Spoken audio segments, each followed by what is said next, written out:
Él es Miguel Ángel Martín. El apellido, el que lo diga, porque para mí es muy complicado, Trudeau o algo de eso. El que lo diga es doctorado en la Universidad Central de Venezuela, especialista en seguridad y defensa también. Ha trabajado en el Poder Judicial en Venezuela desde 1985. Acaba de participar en el Foro Madrid sobre los riesgos en el continente, porque las dictaduras de extrema izquierda y más bien el crimen organizado que se dice de izquierda, se está apoderando de todas las instituciones. Además, ha dado unas declaraciones diciendo que María Corina Machado no está inhabilitada para que se termine el cuento. A lo mejor lo estará después, ¿ok? Pero en este momento no está. Y además quiero preguntarle sobre algo que él está estudiando, sobre el fracaso de las democracias y de la derecha cuando llega al poder en el continente. Bienvenido entonces, Miguel Ángel. Gracias, Napoleón, por esta invitación y bueno, un placer estar aquí. Espero ser de ayuda en todo lo que tú plantees. Empecemos por qué dices que no está inhabilitada si parece ser que alguien del régimen dijo que sí está inhabilitada. ¿Qué es lo que pasa con Sí. María Corina? Mira, eh, en mi opinión hay que verlo desde varios puntos de vista, por supuesto, desde el punto de vista jurídico, que es principalmente en el cual yo lo analizo, y después del punto de vista político. Desde el punto de vista jurídico, no existe la inhabilitación porque no existe juicio penal. ¿Es En, absolutamente necesario un juicio penal para inhabilitarlo de acuerdo a lo que se decida en ese juicio? Sí, las leyes venezolanas claramente dicen que para que proceda una inhabilitación de una persona para el ejercicio de un cargo público o para presentarse a un cargo de elección, a una elección de voluntad popular, este, no puede estar sujeto a condena. Si una persona tiene un juicio penal y se determina la responsabilidad criminal de alguien, es condenado a prisión, a presidio, y por estar limitado físicamente su movilización, su vida, se le condena a una pena accesoria que es la participación en cargos de ejercicio de poder, de cargos públicos o de elección popular. Esto es lo que se llama una condena accesoria. En Venezuela eso es así. E incluso hay un precedente bien interesante dentro del contexto internacional. El señor Petro, cuando era alcalde de Bogotá, administrando, por supuesto, recursos de la alcaldía de Bogotá, como alcalde, fue suspendido, fue sometido a una medida disciplinaria y fue inhabilitado. Él fue a la Comisión Interamericana y a la Corte Interamericana y él gana el caso. Y lo que le gana el caso al Estado colombiano y la determinación de la Corte Interamericana es que no puede, por funcionarios administrativos, impedir inhabilitar a un candidato para a un cargo de elección popular. Es decir, tenemos la ley venezolana y tenemos el sistema interamericano que claramente determina que tiene que haber un juicio penal. En el caso de la señora Machado, no existe juicio penal. Y tampoco existe un acto administrativo formal producto de un juicio penal. Es decir, que ni siquiera hay un acto administrativo que pueda generar recursos dentro de la administración. Con esto termino esta parte, Napoleón, porque yo creo que es importante que la gente sepa que desde el punto de vista del derecho administrativo, cuando un órgano administrativo en Venezuela produce un acto formal previsto en la Ley Orgánica de Procedimientos Administrativos, existen varios recursos que se pueden ejercer. Uno es el recurso de revisión ante el mismo órgano. Otro es el recurso jerárquico ante el órgano superior. Y después es que vienen los recursos judiciales. Si no hay acto administrativo formal, no puede la persona afectada ejercer recursos desde el punto de vista dentro del derecho administrativo. Por eso es que digo que no hay inhabilitación. Perfecto, no hay inhabilitación, aunque tú estás dando clases gracias a las nuevas tecnologías en la Universidad Católica Andrés Bello, estando en el exilio, eh, supongo que estarás dando clases de derecho para que los jóvenes que estudian algún día puedan ejercer de verdad, verdad el derecho y no en esta involución bolivariana que hacen lo que les da la gana con el derecho y con el país. Bueno, últimamente me he dedicado mucho al tema del derecho internacional y eso da un espectro mayor y sobre todo a los estudios de la ciencia del derecho combinado con la política. Y en el doctorado en la Universidad Central y en la Universidad Católica Andrés Bello hacemos esa sinergia que es lo que me permite hacer el exilio y mantenerme conectado con la academia venezolana. Ahora bien, tú tienes estudiaste en este foro Madrid hablando de cómo la criminalidad ha venido penetrando las instituciones, cosa que el mejor ejemplo es Venezuela, ¿ok? Pero también hablas del fracaso de los gobiernos de derecha en América Latina y también en los Estados Unidos, porque se menciona, entre otros, el de Trump, que junto con Carter los dos únicos presidentes en las últimas décadas que solamente han podido gobernar una sola vez. Claro que los de Trump dicen que es que le robaron las elecciones y todas esas cosas. Pero ¿por qué dices que los gobiernos de derecha han sido un fracaso? Mira, esto es bien complejo y bien difícil a veces de explicar, ¿no? Vamos a tratar de hacerlo más sencillo.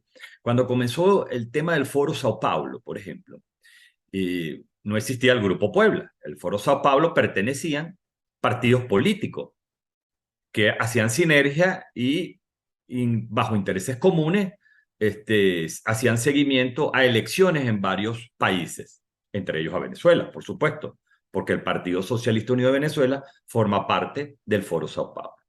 Con el tiempo ellos crean el Grupo ¿Cuál Puebla. de todos los partidos socialistas de Venezuela? Porque parece ser que, excepto el de Germán Borregales, ¿no? Todos son socialistas o eran socialistas, social cristianos, socialdemócratas, social lo que tú quieras, Lo que movimiento al sí, socialismo, etcétera. ¿Cuál de todos? sí. Recuerda que la mayoría de los países, de los partidos Bueno, políticos entre otros, Acción Democrática pertenecía a ese grupo, ajá. no, claro, y Voluntad Popular y otro en Venezuela, pero es que en el continente americano y en Europa, muchos de los partidos con corte socialista estaban inscritos en la Internacional Socialista.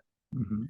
Pero esto es distinto, esto no es la Internacional Socialista, estos formaron parte de la Internacional Socialista, pero ellos crearon un grupo que se llamó el Foro Sao Paulo. Hace muchos años, incluso yo fui invitado a Foz de Iguazú, donde hice una presentación en aquel momento sobre la necesidad de conservar las democracias y cuidar las democracias en el continente, porque había un peligro de grupos que se estaban reuniendo para socavar las bases de la democracia en la región. Esto se hizo hace muchos años, hace más de 6 años, en Foz de Iguazú, y de ahí comenzamos a realizar varias investigaciones desde el Centro Perry y con otros expertos, como el profesor Asdrúbal Aguiar, entre otros venezolanos, sobre la importancia de cuidar las democracias y la necesidad de cuidar la institucionalidad. Resulta que hay dos coroneles chinos, fíjate esto, dos coroneles chinos que crearon la tesis de la guerra asimétrica, que significa no utilizar las tácticas ni las armas convencionales para poder derrotar al enemigo. Dentro de esa tesis que hoy en día forma parte de la doctrina militar china, lo utiliza China, está a utilizar todas las tácticas, utilizan los medios de comunicación, utilizan las instituciones, utilizan la economía, es decir, no son armas convencionales con el propósito de llegar al poder y de mantenerse en el poder. Esto se está aplicando principalmente bajo la teoría de la doctrina de China, militar china, bajo el auspicio o el piso de lo que es la doctrina de Mao Zedong, que es la doctrina, como tú bien sabes, de la lucha de las clases trabajadoras, perdón, de la clase trabajadora no, de la gente del campo, frente a lo que es el acceso al poder para lograr el acceso a las mayorías y control de poder. Esto ha migrado, ha modificado y ha creado lo que es la tesis de la guerra asimétrica. Esto como consecuencia ha generado que se vaya germinando un grupo importante y vaya manteniendo el poder en varios países. Por eso es que vemos como Brasil, ¿verdad? En tiempos de Lula, en tiempos de Dilma Rousseff, después regresa, llega Bolsonaro por un tiempo y después vuelve a regresar Lula. Igual ocurrió en Argentina, con Macri y el regreso de Kirchner. Mientras estaba Néstor Kirchner, entra Macri, después vuelven los Kirchner con Fernández. Y así ha venido ocurriendo porque esto trae como consecuencia el control de las democracias y de los temas que sostienen la democracia para mantenerse en el poder. Si realmente eso sirviera para que los países y los ciudadanos tuvieran bienestar, sería una maravilla, pero no, porque los países han entrado en crisis. Entonces, se está haciendo una revisión en todo ese contexto internacional para poder buscar una democracia con sentido común, mantener a la figura de lo que es la concertación política para llegar a acuerdos mínimos de gobernanza en los países y, por supuesto, en el continente. Y termino diciéndote que el tema de la pandemia, por ejemplo, sorprendió, que es importante porque durante 2 años y medio, más o menos, que estuvimos bajo una pandemia, nos encerraron durante mucho tiempo, hubo mucho escepticismo y lo que trajo como consecuencia, Napoleón, que los organismos internacionales de salud y los países no fueron sorprendidos con una pandemia, no estaban preparados y yo recuerdo en épocas de mi juventud que nosotros apostábamos a la ciencia para poder prolongar nuestra vida y eso no ocurrió.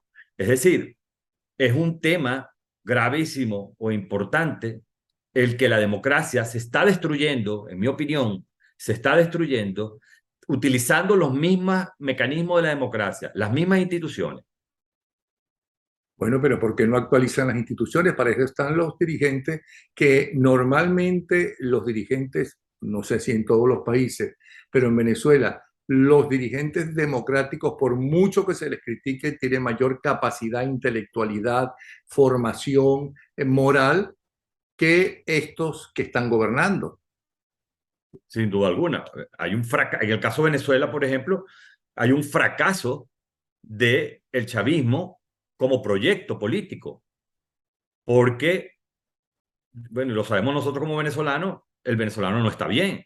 Sí, Y el, ok, ya estamos claros que claro, están pero utilizando las el chavismo solo le instituciones para interesa el apoderarse de poder. ellas. Pero ¿por qué los demócratas no luchan también? ¿Por qué no hay un foro de Sao Paulo de los demócratas? Hay trabajos independientes con grupos de expresidentes y demás, pero un poder así único, que aunque tú no estés de acuerdo si formas parte de ese foro, lo mínimo que puedes hacer es quedarte callado, pero que trabajan como si fuera una minoría, porque de hecho durante mucho tiempo fueron minoría. ¿Por qué con la gente democrática no vemos eso? Mira, yo pienso que es por falta de concertación política. Ah, bueno.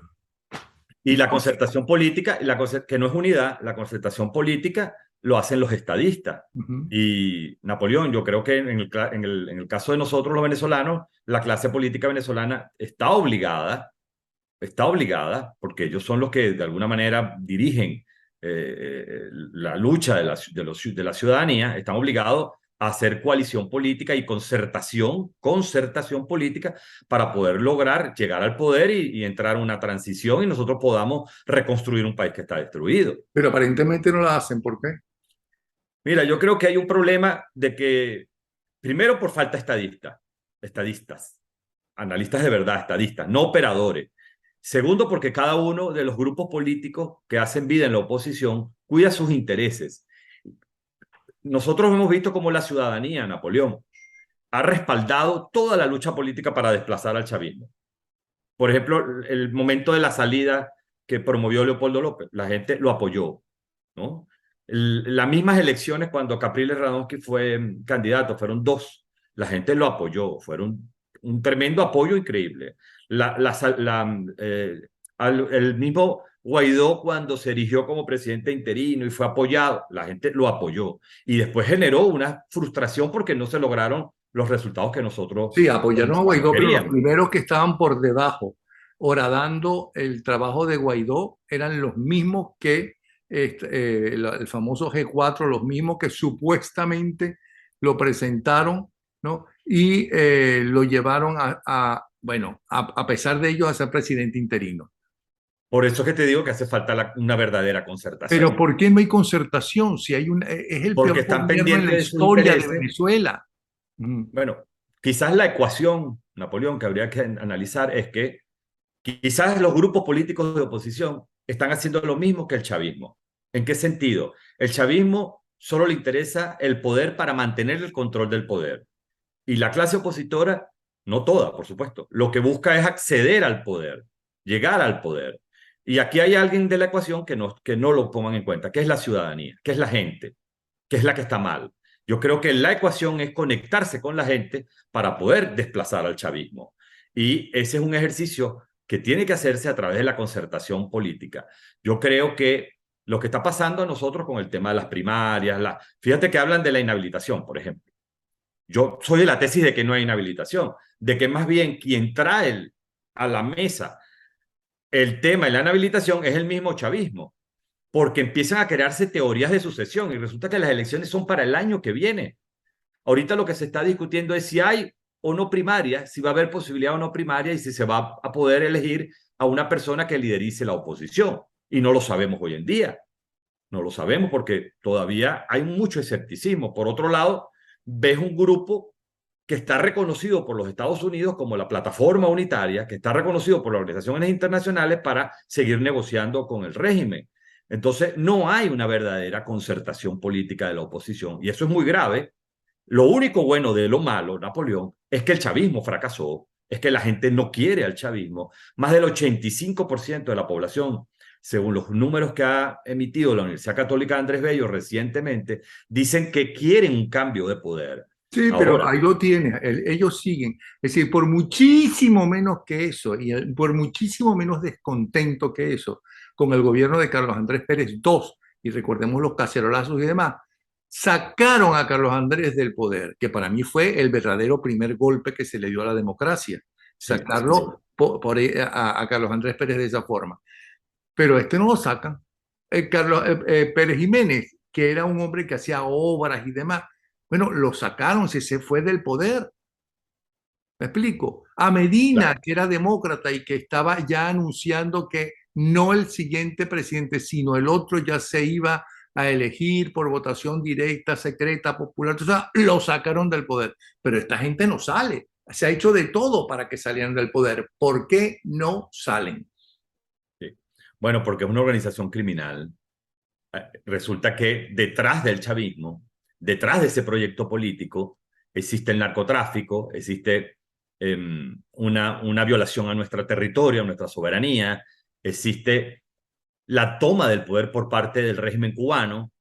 Yo por lo menos tengo en mis manos documentación de cómo ellos tenían una estrategia para crear el SEBIN, para manejar el sistema de armamento, para expropiar todo lo que es el espectro de radio y televisión. Es decir, esto fue un proyecto para lograr obtener el poder y acabar con la democracia y la institucionalidad en Venezuela. Hoy en día no podemos decir que hay instituciones en Venezuela, no lo hay.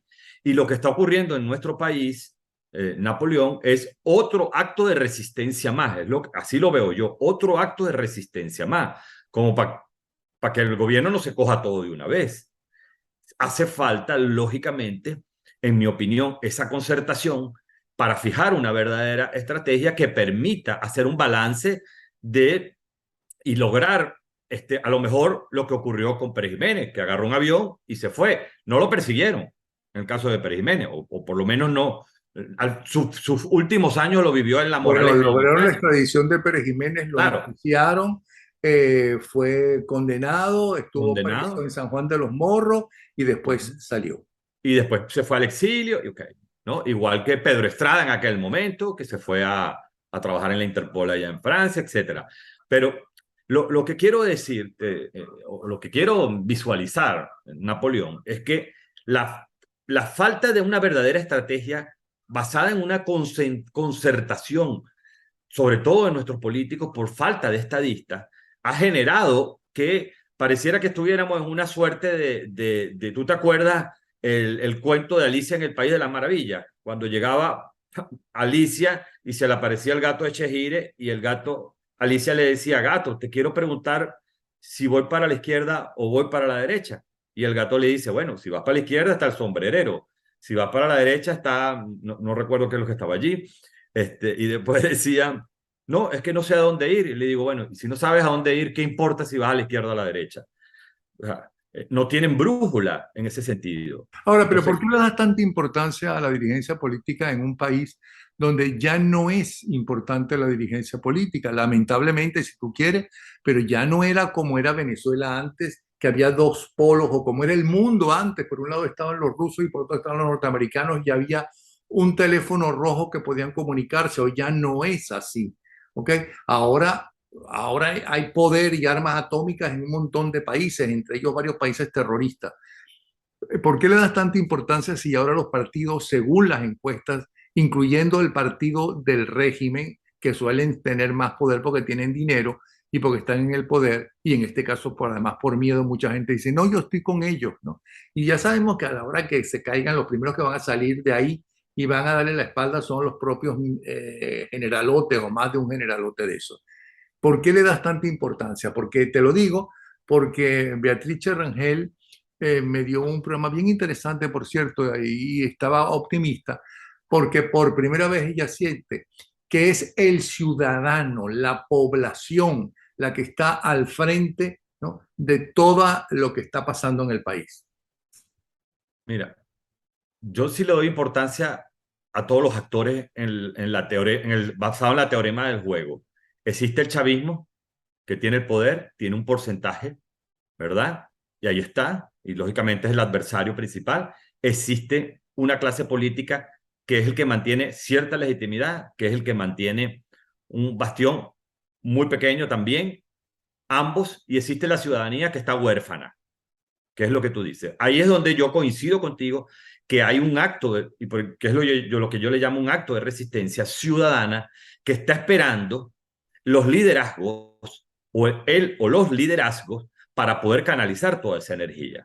Esa resistencia ciudadana, que representa la gran mayoría del país, por supuesto, ¿cómo se expresa? Se expresa de varias maneras. Uno, con protestas públicas. Por ejemplo, el tema de los maestros. Ellos se expresaron. Ellos no aceptaron a los partidos políticos allí, porque no, los rechazan. Pero ellos tampoco lograron avanzar más allá. Pero hubo una presencia importante y un descontento. La ciudadanía se expresa de esa manera, reclamando políticas públicas, y ahora está reclamando, en mi opinión, está reclamando un liderazgo que pueden canalizarlo personas que tengan, que le hablen a a los ciudadanos y que le presenten una propuesta de que pueda ser realizable más allá, no una ilusión, sino un verdadero, una esperanza de que podemos lograr crear un balance de poder. Mira, nosotros acabamos de ver una reunión en Europa, donde estuvieron nada más y nada menos creo que era la 17ª parte de la negociación, y fíjate que estaba el presidente de Brasil, el presidente de Francia, el presidente de Colombia, estaba, me falta algún presidente de Brasil, de Francia, de Colombia. Invitaron a Delcy Rodríguez, creo que estaba Jorge Rodríguez también, y por el lado de la oposición estaba Gerardo Blay, que forma parte de la plataforma unitaria. ¿Y cuál fue el contexto de lo que se conversó? Que es lo que publicaron, ¿no? Porque también existe un escepticismo que a veces uno no sabe qué es lo que está ocurriendo. Pero nada bueno debe estar ocurriendo porque no ha salido ni un preso político. Pero ¿cuáles fueron las conclusiones? El gobierno de Maduro lo que pedía era libérame las sanciones y libérame el dinero que tienen congelado. Y por el otro lado dice condiciones electorales. Estamos hablando de diciembre del año que viene, que son hipotéticamente las elecciones presidenciales para el año que viene. Entonces, es como si nosotros hubiéramos regresado 5 años atrás. ¿Dónde está el tema de los presos políticos? ¿Dónde está el tema de la institucionalidad? ¿Dónde está el tema de... Porque ¿cómo vamos a hacer un proceso de elección si los ciudadanos no están libres? ¿Cómo vamos a tener nosotros unas elecciones con más o menos cierto estándar de democracia si no tenemos a la OEA como observador? Si no tenemos a la Unión Europea, que ahora están señalando que no lo hay. Eso es absurdo. Entonces, ¿cómo vamos a tener nosotros elecciones si no tenemos un tribunal supremo, si no tenemos una fiscalía, si no tenemos órganos garantes de la democracia? Es muy complicado. Por eso es que yo le digo que esto es un acto de resistencia ciudadana. Los políticos están en el juego. Y no es que yo no le dé la verdadera importancia. Yo creo que los partidos políticos fueron cooptados, así como la institucionalidad no existe en Venezuela, los partidos políticos tienen un problema de militancia. Esta es una realidad, Napoleón, que nosotros tenemos. Y yo pienso que los grandes desafíos y el reto que tenemos como venezolanos es construir una verdadera concertación con estadistas políticos. Mm. Pero da la que- impresión que los partidos políticos no han reaccionado, porque fíjate que no es con Chávez Frías que la gente rechaza a los partidos tradicionales que fueron tan importantes y tan queridos y tan seguidos, porque la mayoría se sentía interpretado por esos dos grandes partidos que tuvimos. Ahí está el poder que tuvo Andrés Velázquez en unas elecciones. Ahí está el triunfo de Rafael Caldera fuera del partido eh, que él mismo construyó, que es el partido Copey. Luego llegó Chávez, que para mí la gente no votó por Chávez, la gente porque era un recién llegado, ¿no? La gente votó en contra de los partidos tradicionales, en contra de esos partidos por los cuales ellos tanto tiempo estuvieron votando por ellos. Entonces, después tuvimos una serie de personas que la gente quiso y aplaudió y siguió. La más reciente se llama María Corina Machado. ¿Ok? Vamos a ver cuánto dura y cuándo empiezan, porque aunque ya empezaron a, ¿cómo se llama? A verle todos sus defectos y a inventarle defectos también. Pero no olvidemos que tuvimos un Capriles que la gente estaba entusiasmada con Capriles, que tuvimos un Leopoldo López que la mayoría estaba con Leopoldo López, por citarte dos de ellos. Entonces, ¿qué es lo que pasa también con la gente? Mira, yo creo que el que está más claro de todos estos problemas es la gente y los ciudadanos. El problema lo tenemos en los liderazgos, que son, que no son los correctos y no están a la altura de las circunstancias, por lo que tú estás narrando. Fíjate que en el caso de María Corina Machado, están tratando de involucrarla en las actuaciones que tuvo Guaidó cuando era presidente interino. Y eso no tiene nada que ver, porque María Corina Machado en ningún momento administró recursos de ningún tipo. Si el señor Guaidó y el grupo que estuvo dirigiendo durante ese tiempo, el gobierno interino, tienen algún cuestionamiento o algún problema relacionado a la administración de los recursos, bueno, eso no lo podemos saber nosotros, los venezolanos, porque para eso se necesita una fiscalía, una investigación y unos tribunales autónomos independientes. Mientras tanto, hablar de eso es absurdo porque eso forma parte del pasado, en mi opinión. Ahora, con respecto a María Corina Machado, es el mismo régimen, esto es una opinión personal, Napoleón, es el mismo régimen que trae el tema de la inhabilitación, que quiere involucrarlo a ella como figura política dentro de lo que representó el manejo de fondos en el exterior principalmente y de activos, cosa que no tiene ningún sentido porque no tiene nada que ver con esta persona, pues, ni con este grupo. Ella no administró dinero. Y el tema de las teorías de la sucesión que están creando, incluso los mismos candidatos presidenciales, demuestra que no existe. Ellos hablan de unidad. Y repito, en mi opinión, tienes que haber es una concertación política. Tú pusiste el ejemplo de Caldera, que creó el partido. ¿Cómo se llamaba el partido? No era COPEI. Él creó Ah, otro el partido que nuevo, era el el del Chiripero. chiripero. Ajá. Pero no era Chiripero, era otro, ya no recuerdo ni el nombre del partido. ¿Eh? Pero él creó él lo hizo a través de una concertación. Fue un ejercicio de concertación, donde no fue el partido COPEI, que era el partido tradicional, sino se creó hasta un partido nuevo. Y toda la energía fue canalizada allí. Y durante el tiempo que estuvo el presidente Caldera en su segundo mandato, hubo la concertación y se respetó hasta su terminación. Y después, bueno, lamentablemente entró ya la era chavista que nos hizo Sí, pero muchísimo ahora daño. fíjate todas las cosas que la propaganda de los enemigos de la democracia, no de Rafael Caldera, ¿ok? Están achacándole a Rafael Caldera. Todas las cosas. Él tiene la culpa absolutamente. Bueno, porque Además, no, Chávez llegó al poder porque prácticamente Caldera lo impuso. Estoy bueno, seguro. como dice el profesor Aguiar, el trabajo principal de una persona que llega a ser presidente es que no lo tumben, Ujú. ¿no?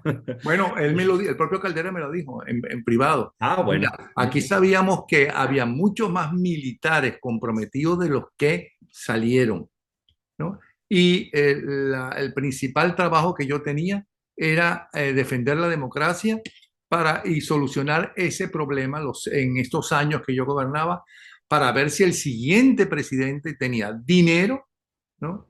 Y seguridad en el poder. porque ninguna de las dos cosas tenía Caldera en el poder y quien mandaba en el fondo, Caldera no podía decir A si no la aprobaba Alfa Lucero desde el Congreso, que en la Acción Democrática era que manejaba el Congreso. En fin, yo no lo sé, pero te pregunto Mira, una mira, cosa. Napoleón, Ajá. en esta entrevista, cosa que te agradezco, Mm, nos da la oportunidad de hablar del tema de la concertación política. Y fíjate que nos fuimos para atrás para hablar de Caldera y mm, que puede ser un ejemplo de concertación política que hubo en nuestro país. Yo, a raíz de la escaramuza que hizo Brito para lograr colocar en una consulta una supuesta inhabilitación, yo empecé a observar varias cosas, ¿no? mm, Cuando yo veo los candidatos que están presentándose a primaria, hay varios discursos. Uno, una persona de ellas dice no al dedazo. Dice, caramba, ¿será que hay grupos que están creando la posibilidad de que unjan a un candidato sin ser elegido por los venezolanos? No lo sé, ¿no? Después dice, tenemos que crear una sucesión por si alguien queda inhabilitado, como ocurrió creo que en la época donde estaba inhabilitado Leopoldo, pero él se retiró, ¿no es así? Si mal no recuerdo, en las primarias pasadas. ¿Recuerdas eso, Napoleón? sí, pero no sé. No, no me acuerdo. Mm, Sí. Bueno, ah, crean las teorías de sucesión. Entonces yo digo, bueno, realmente. Y después veo otro discurso, ahora que me acuerdo, veo otro discurso que dice, el que no esté en la primaria es un traidor y es un agente del régimen. Eso lo dijo uno de los candidatos. Yo dije, wow. Le digo, si esto es concertación política, ¿ah? Después vemos como un candidato le dice al otro, nosotros sí venimos a cobrar, no vamos a hacer como tú, que no viniste a cobrar, porque dicen que el otro candidato no cobró. Entonces yo digo allí, wow, se están sacando las costuras. Yo digo que el régimen no tiene que hacer mucho por falta de concertación política y de altura política. Y no ha empezado la campaña de las primarias. Incluso ayer se retira un nuevo tiempo de las primarias. Y cuidado si no se retiran otros más. Entonces uno se pregunta algo, yo incluso lo anoté para hablarlo contigo. ¿Qué pasa si se retira parte de los candidatos? ¿Qué ocurre de los primarias? ¿Qué ocurre ya hay dos grupos que se retiraron, el grupo de Benjamín Roseo y el de Un Nuevo Tiempo como partido político? No Manuel Rosales porque él nunca puso su nombre y dijo, vamos a ver qué pasa. Entonces, ¿qué ocurre? Va la pregunta. Ahora te pregunto yo a ti, que el periodista eres tú, yo no, pero quizás para discutirlo. ¿Qué pasa si no hay primaria porque no tiene la comisión de primaria para hacer la primaria porque necesita recursos, necesita habilitar centros de de votación. votación, necesita los kits, etcétera. Eso no lo podemos saber porque eso todavía faltan 2 meses y medio. ¿Qué pasa si se retiran más candidatos y dejan solo un grupo pequeño de candidatos? Entonces, son traidores o son agentes del gobierno aquellos que deciden no participar en la primaria e irse para una elección para el año que viene. O sea, todo esto implica, en mi opinión, Napoleón, de la poca altura que hay dentro de la clase política para lograr una concertación y poder captar la energía del ciudadano. Si no, vamos a tener que esperar para ver si dentro de la ciudadanía se genera algún liderazgo importante que logre canalizar una energía y que pueda hacerle enfrente al régimen para una Pero elección ya está presidencial. eso. Según las encuestas, María Corina Machado está muy por encima de todos los demás. Es decir, si realmente es una dictadura, si realmente merecen estar denunciados en la Corte Penal Internacional y si realmente asesinan a la gente, si realmente la gente pasa hambre, todo lo que ellos dicen, ¿ok? Bueno, pues póngase a quién quiere y quién cree más la gente en María Corina o quien sea, pero en este caso, según las encuestas de María Corina, mañana puede cambiar o puede subir más. Pues esa es. Y pónganse todos de acuerdo y pongan un acuerdo entre ellos de que quien gane esas elecciones, sí que haya esas elecciones, y si esas elecciones son libres, ¿ok? Pues esa persona va a ser presidente de transición. Ya está, es una presidenta de transición. Y, o sea, que quien va a recoger el muerto y va a tener unos años bien difíciles, unos meses, yo creo que serán unos años bien difíciles, va a ser ese de transición. Luego tú puedes lograr el gran triunfo cuando las cosas estén estabilizadas. Eso es lo que yo pienso, pero como yo no sé de política ni me interesa y estoy hasta aquí, ¿no? De la política, no solamente de Venezuela, del mundo entero, tú dices, porque ahora ya no se sabe quién es verdad, qué es mentira. Todos lo que hacen es insultarse en el mundo entero. Pero yo insisto, lo que sí a mí me preocupa es que en ningún momento de la historia que yo conozco, las democracias han estado tan débiles, tan cuestionadas, ¿no? Y tan fácil de acabar con ellas. ¿Qué piensas tú de eso? Mira, yo coincido contigo que estamos pasando una época, una era muy mala en el mundo de lo que es la democracia y la institucionalidad. Y triste. Y tenemos que hacer algo, tenemos que buscar la manera de que la comunidad internacional, de que la institucionalidad regrese dentro de nuestros países y también fuera, porque al final los ciudadanos son los que pagan estos errores y estamos generando una época de, en mi opinión, de mucha tristeza, de mucha desesperanza, de mucha desolación y de mucha rabia y frustración. Y esto no solo en Venezuela, ¿ok? Yo te lo traspolo a todo. Mm. Yo creo que tú has dicho algo que es vital. Quien llegue al poder, quien llegue al poder sustituyendo a lo que es el chavismo, a lo que ha sido el chavismo, que no ha sido bueno para nuestro país ni para nuestra población, está obligado y tiene que entender que tiene que hacer una transición para llegar a la democracia. ¿Por qué? Primero, no hay institucionalidad, no existe. No hay democracia. El contrato social venezolano está vencido, fracasado. Quiere decir que tienes que construir un nuevo tejido social. Tienes un sistema legal desde la Constitución y todo el sistema legal que está plagado de sesgo ideológico y que no tiene nada que ver con resolver los problemas de Venezuela ni los problemas que están, los retos y desafíos que corresponden en el futuro. Entonces, esto significa, en mi opinión, que esas alianzas, bajo una verdadera concertación política, tiene que ya trabajar el tema de lo que es, en mi opinión, la refundación de la nación venezolana y ir hablando para hablarle a la gente y decirle, no existe democracia, hay un vacío de democracia y necesitamos construir nuevamente nuestro país con justicia, ¿verdad? Con paz y, por supuesto, que haya resiliencia. Porque nuestra obligación, Napoleón, nos tocó lamentablemente, pero es así, en estas postrimerías de nuestras vidas, preparar la transición para entregársela La al tuya, yo futuro. estoy muy bien de salud. Porque tú te ves muy bien. ¿Eh?